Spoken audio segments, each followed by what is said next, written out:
திரியேக கடவுளின் நாமத்தினால் நம் அனைவருக்கும் கிருபையும் சமாதானமும் உண்டாவதாக. ஆமீன்.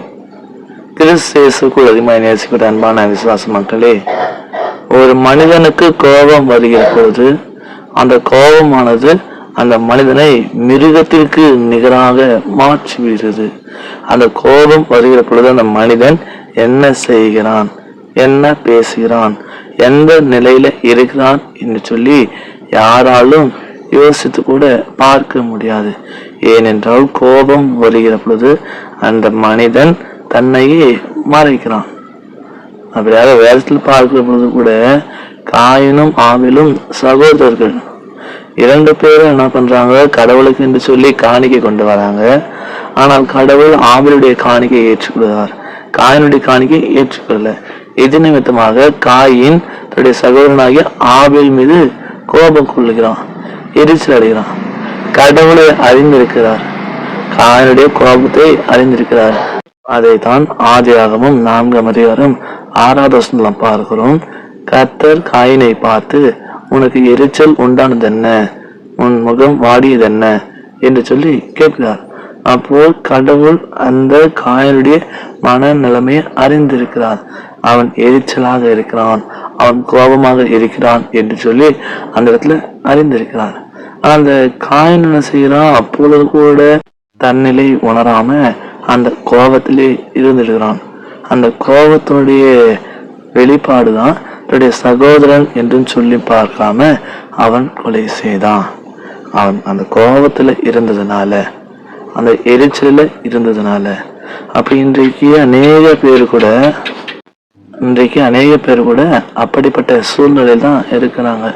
அந்த கோபம் வந்துட்டா என்ன பேசுறாங்க, என்ன செய்யறாங்க, எப்படி இருக்கான்னு சொல்லிட்டு தன்னிலை உணராம இருக்கிறாங்க. அதனால பின்விளைவுகள் அதிகமாக இருக்கிறது. நினைத்து பார்ப்பதற்கும் அதிகமாக, சொல்ல கூட முடியாத அளவுக்கு மிக பயங்கரமான பின்விளைவாக இருக்கிறது. ஒரு மனிதன் எந்த அளவிற்கு அமைதியாக இருக்கிறானோ அதே அளவிற்காக அவன் கோபப்படுகிற பொழுது வெகு பயங்கரமாக மாறிவிடுகிறது. அப்ப இந்த உபவாச நாட்கள்ல இருக்கிற நாம இனி கோபப்படக்கூடாது. இனி கோபப்படுவதை நாம் விட்டுவிட வேண்டும். ஏனென்றால் கோபம் வருகிற பொழுது தன்னிலை மறைக்கிறோம், கோபம் வருகிற பொழுது தவறு செய்கிறோம், கோபம் வருகிற பொழுது பாவத்தை நாம் செய்கிறோம். எனவே இந்த கோபமானது நமக்குள்ளாக வருகிற பொழுது நம்மை தவறான பாதையில கொண்டு செல்றதுனால நாம் இனி கோபப்படக்கூடாது. பொறுமை உடையவர்களாக இருக்க வேண்டும். பொறுமையோடு அமைதியோடு நாம் இருக்க வேண்டும். ஏனென்றால் இயேசு ஆண்டவர் கூட அந்த பாடுகளின் நேரத்துல எல்லாரும் என்ன பண்ணாங்க, பரியாசம் பண்ணாங்க. எல்லாரும் என்ன பண்ணாங்க, கேலி கிண்டல் செய்தாங்க, சாட்டையினால அடிச்சாங்க, ஏளனமா பேசி சிரிச்சாங்க, தலையில முள்முடி சூட்டினாங்க. ஆனாலும் கூட ஏசு அந்த இடத்துல கோபப்படலை, திருப்பி ஒரு வார்த்தை பேசல. அவர் பொறுமையாக இருந்தார், அமைதியாக இருந்தார்.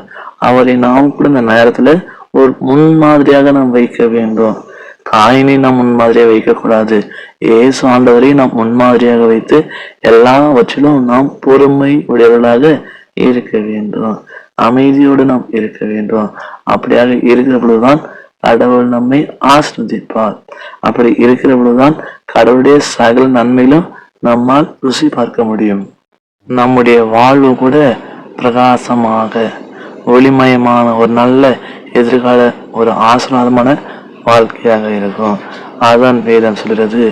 ஆதியாகமம் 4:7 இப்படியாக சொல்கிறது, நீ செய்கிறது நல்லதென்றால் உன் முகம் மலர்ந்திராதோ. ஆம் எனக்கு அன்பானவர்களே, இந்த இடத்துல கடவுள் சொல்றாரு, நீ செய்கிறது நல்லது என்றால் உன் முகம் மலர்ந்திராதோ. அப்ப இந்த வார்த்தையின் பிரகாரமாக நாம் பார்க்கிற பொழுது, நாம் நன்மை செய்கிற பொழுது, நல்லது செய்கிற பொழுது நம்முடைய முகம் பிரகாசமா இருக்கும், நம்முடைய வாழ்க்கை பிரகாசமா இருக்கும், நம்முடைய குடும்பம் பிரகாசமா இருக்கும், நாம் செய்கிற வேலைகள் பிரகாசமா இருக்கும், படிக்கிற படிப்புகள் பிரகாசமா இருக்கும். ஆம் எனக்கு அன்பானவர்களே, இந்த நேரம் முதற்கொண்டு கோபத்தை விடுவோம், எரிச்சலை விடுவோம், பொறுமையை அமைதியை நாம் தரித்து கொள்வோம்.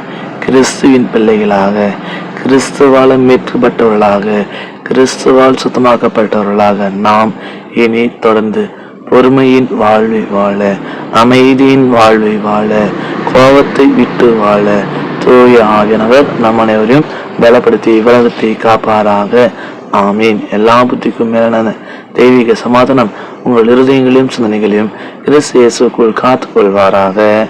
ஆமீன். அனைவருக்கும் சோசனம். கடவுள் உங்களை ஆசீர்வதிப்பாராக. ஆமீன்.